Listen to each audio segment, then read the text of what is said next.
안녕하세요. 예, 그 금리를 읽어주는 팟캐 김입니다.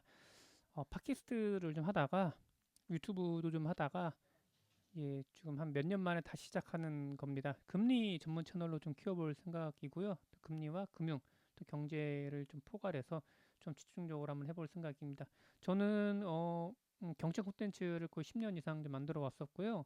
금리 관련된 책도, 그러니까 금융 관련된 책도 두 권을 냈어요. 물론 그게 다 성공한 건 아니긴 하지만은 그래도 그 책 내용을 토대로 뭐 기초적인 어떤 금리에 관련된 소양을 좀 말씀드리고 최신 뭐 금융이나 또 이런 뭐 금리 트렌드를 말씀드리면은 좀 괜찮지 않을까라는 생각을 합니다. 그래서 일단 오늘은 첫 시간인데요. 금리가 무엇인지 금리를 이해하는 이 첫 번째 단계부터 좀 시작을 해보겠습니다.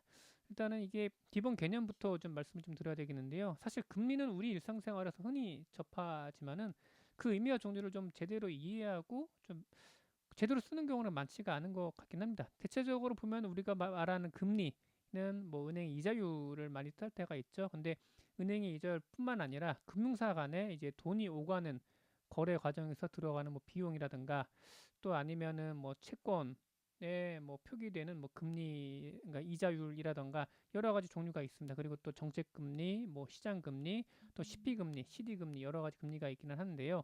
이 부분에 대한 얘기를 좀 살짝 얹어가면서 좀 말씀 좀 들어볼게요. 일단 금리를 결정하는 핵심 요소가 있습니다. 신용도와 만기, 담보가 있는데 신용도는 말 그대로 그 사람의 신용이 어느 정도를 얘기하는 겁니다. 개인이라고 하면 신용 점수가 되겠고요.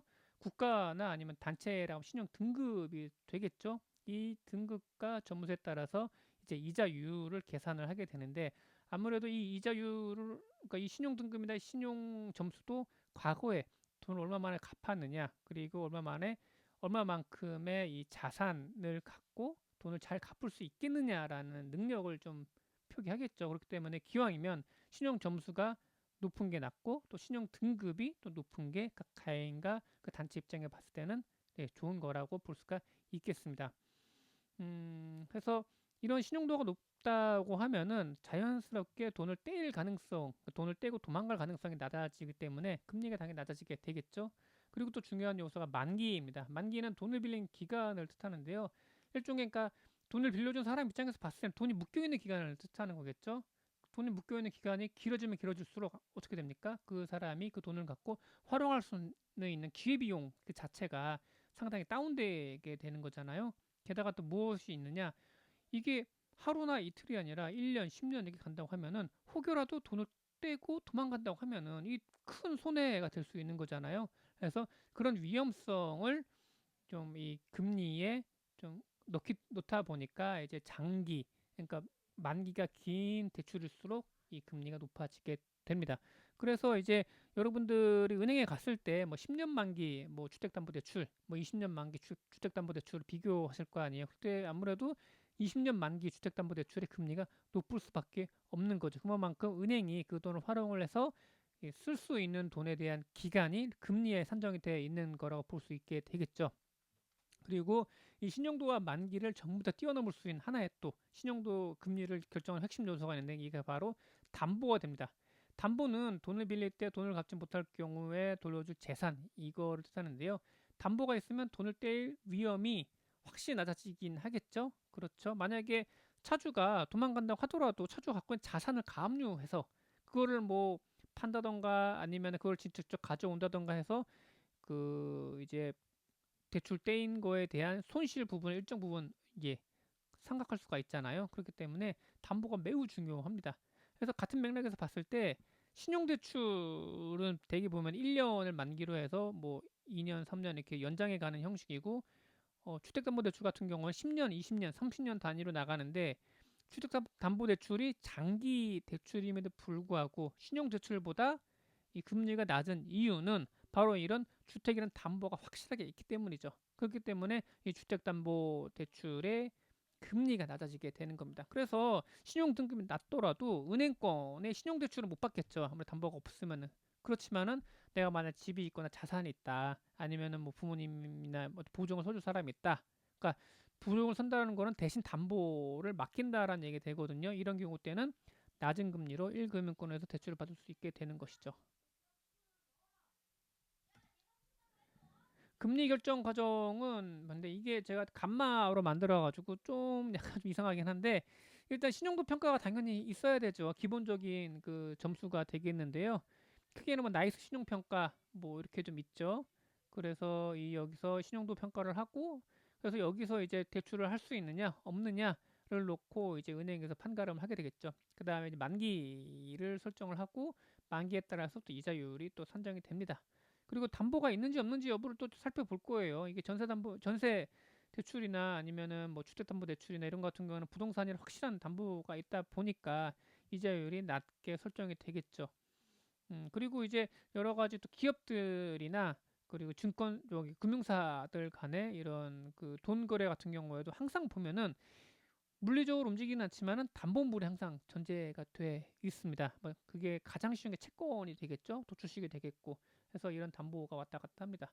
그래서 최종 금리가 산출이 되는데 창구에서 우리가 대출을 받을 때는 대부분 뭐 가상 금리가 있고 만약에 이 은행이 이제 주거래 은행이다 많이 썼던 은행이에요 그렇게 된다 그러면은 조금 좀 이제 0.1% 포인트라도 이제 좀 금리를 낮춰주는 그런 효과가 있겠죠. 그래서 앞서 말씀드렸던 우리가 금리 같은 경우에는 아무래도 대출 금리를 위주로 얘기를 할 수밖에 없죠. 아무래도 개인들 입장에서 봤을 때는 이 대출이 상당히 좀 중요하다 보니까 근데 직장인들 입장에서 봤을 때 신용대출, 뭐 주택담보대출 여러 가지 대출을 많이 받을 수밖에 없잖아요. 그러다 보니까 아무래도 대출 금리를 갖고 생각하면은 좀 이해하기가 쉽겠죠. 그리고 이제 예금 금리가 있는데 예금 금리는 개인이 금융기관에 돈을 예치할 때 적용되는 금리가 되겠죠. 일단 대부분의 은행들은 이제 예금을 받아서 그 돈을 굴리는데 어디에 굴리냐? 대출을 해주는데 굴립니다. 물론 뭐 해외 투자은행 같은 경우에는 예금을 받아가지고 뭐 투자 상품에 뭐 할 수 있긴 합니다만 우리나라에서 엄격하게 규제가 됩니다. 예, 그렇죠. 그래서 은행들의 운신의 폭이 좁다고 하는데 또 다른 말로는 보면은 상당히 그렇게 안전성을 높여 놓은 거예요. 만약에 은행에서 빵 뚫리고 은행의 예금을 받을 수 없는 그런 상황까지 가게 된다고 하면은 그야말로 이제 그 저기 예금자들 비롯해서 패닉 상황까지 가니까요. 그래서 예금을 이제 상당히 좀 많이 보호하려고 하는 그런 경향성이 좀 강합니다. 그리고 이제 금리가 또 정책금리, 시장금리로 나눌 수가 있는데요. 정책금리는 현재로 봤을 때는 각 개인한테는 개인이 적용받을 정책금리 적용받을 만한 그거는 크게 없습니다. 가령 뭐 예를 들면 우리가 대출을 받는 데 있어가지고 그 대출 금리에 깔리는 금리가 만약 정책금리에 연동이 된다고 하면은 모르겠지만은 그냥 뭐 이제 한국은행 금리가 기준금리가 3.5%다. 근데 그 3.5%가 바로 우리의 바로 우리 대출금리, 예금금리에 영향을 미친다고 보기는 쉽지가 않죠. 이게 영향과 여파를 미쳐서 우리의 금융생활에 영향을 미치는 건 분명히 맞는 거긴 하지만요. 그리고 이제 또 시장금리가 있는데 오히려 시장금리가 더 중요할 수도 있어요. 대부분의 대출 같은 경우에는 은행에는 은행채나 아니면 CD 금리나 아니면 그 깔려 있는 예금 금리에 따라서 달라지기 때문이죠. 그래서 시장 금리 같은 경우에는 금융 시장의 공급과 수요에 따라서 결정되는 금리가 됩니다. 채권 금리, CD 금리, CP 금리 등이 있고요. 음, 예, CD 금리 양도성 예금 증서라고 하는데 요새는 많이 쓰지가 않습니다. 채권 금리는 은행 기준으로 봤을 때 은행채 등을 들 수 있는데 아무래도 요새 은행들 같은 경우는 한 10%, 20%, 30%, 30% 미만 정도로 은행채를 발행을 해서 이제 거기서 자금 조달을 하기도 합니다. 그렇다고 해도 은행 입장에 봤을 때 가장 큰 대출 금리의 포션은 이제 예금이 되겠죠. 그리고 은행 창구에 가시면은 대출금리와 여신이라는 말을 많이 들을 수가 있어요. 대출금리는 일반적으로 사용되는 용어이긴 한데요. 개인이 금융기관에서 돈을 빌릴 때 적용되는 금리를 말합니다. 또 여신금리는 금융기관을 사용하는 용어인데요. 대개 보면 대출창구에서 앉아 있는 분들이 여신이라면서 얘기를 많이 쓰긴 해요. 물론 이제 친절하신 분 같은 경우는 대출이라고 풀어 쓰긴 하지만은 이들이 그냥 일반적 용어로 쓰니까요. 그래서 이제 뭐 은행 직원이 뭐 여신 그러고 있으면 대출을 뜻하는구나 이렇게 좀 보시면 될 것 같아요. 예금금리는 곧 이제 수신금리를 뜻하는 건데 은행 입장에서 봤을 때 제1금융권에 있는 은행 입장에서 봤을 때는 예금금리는 일종의 본인들이 이제 그 빌려온 돈 그러니까 예금자로부터 빌려온 돈의 금리가 될 수 있습니다. 그래서 금융기관에서 사용하는 용어가 막 수신금리인데 예금금리와 같은 의미를 지닙니다. 그래서 따라서 수신 어쩌고 수신금리 어쩌고 얘기를 하면은 이 사람들이 예금을 포함해서 은행채나 여타 뭐 돈을 자금을 들어올 때 쓰는 이 금리를 뜻하는구나라고 보시면 됩니다. 그렇죠? 그래서 사실 수신금리라는 말보다 예금금리라는 말 더 많이 들으실 거예요. 그 대부분은 예금금리 같은 경우에는 대출금리보다 낮게 형성이 됩니다. 왜냐면은 대출금리보다 예금금리가 높다라고 하면 은행이 손해를 보는 입장이 되기 때문에 그렇고요. 예. 그리고 이제 정책금리가 있는데요. 정책금리는 이제 기준금리를 대표적으로 이제 쓸 수가 있습니다. 사실 금융에 대한 규제가 강하고 예를 들면 이제 금융시장이 잘 발달이 안 된 나라 같은 경우에는 정책적으로 여러 대출금리나 아니면 여러 가지 조정을 하긴 하지만 우리나라 같은 경우에는 그래도 금융시장이 발달한 나라 같은 경우에는 정책적으로 이제 한국은행 같은 중앙은행이 이제 설정하는 이제 금리가 이제 정책금리가 됩니다. 이 기준금리는 중앙은행이 설정하는 금리이긴 한데요. 시중금리의 기준이 됩니다. 기준금리가 오르면은 시중금리도 상승하는 경향이 있고요. 이게 그 기준금리가 중요한 게 뭐냐면은 각 은행들의 이제 자금 조달 비용의 한 기준이 되기 때문이죠. 그래서 이제 어떻게 보면은 이 은행 입장에서 봤을 때는 이 기준금리가 어떤 원가에 대한 개념이 될 수가 있을 것 같아요. 그러니까 이제 기준금리가 3.5%라고 하면은 적어도 이제 은행이 3.5%의 이제 그 이자율을 주고 한국은행에서 돈을 가져온다. 이렇게 생각하시면은 매우 쉽고 단순하게 이해하실 수가 있으십니다. 물론 그 안에는 여러 가지 RP나 여러 가지 좀 금융적 기법을 동원을 해가지고 이 기준금리를 맞추기 위한 노력을 하거든요. 근데 그거는 나중에 말씀드리도록 할게요. 이게 좀 간마로 만들다 보니까 약간 좀 이상하게 됐는데 금융시장의 숨은 주역들 아니죠. 그냥 채권, CD, CP 요 금리 같은 경우 대표적으로 우리가 볼 수 있는 시장 금리로 볼 수 있고요. 채권 금리 같은 경우에는 뭐 국채 금리를 좀 보셔야 될 것 같고 그다음에 회사채 금리 뭐 여러 가지 금리가 있어요. 그래서 국가나 기업, 금융기관들이 발행하는 채권의 금리이긴 한데요. 이게 채권을 발행할 정도의 기관이나 기업이라고 하면 규모가 꽤 큰 경우가 됩니다. 그렇죠?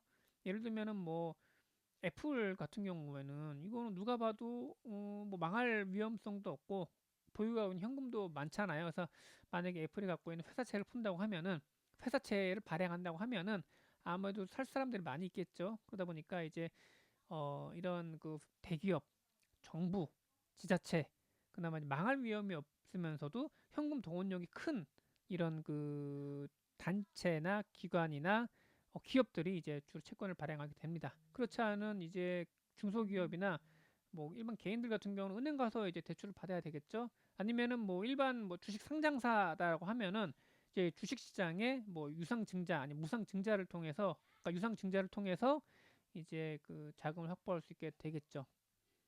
예. 그리고 이제 CPI 금리 같은 경우 어음금리라고 보시면 됩니다. 기업이 발행하는 기업 어음에 대한 금리인데요. 이게 기업 어음 자체가 약간은 이게 채권보다는 좀 약간 격이 좀 낮기는 한데 왜냐하면은 주로 이제 180일, 90일 이렇게 좀 약간 단기채에 대한 성격을 띠고 있긴 하거든요. 그렇기 때문에 우리가 생각하는 장기채와는 구분을 해서 좀 봐야 될 것 같아요. 그리고 이제 이런 CPI 금리 같은 경우는 기업의 신용도 그리고 그 순간 업황에 따라서 크게 갈리곤 합니다.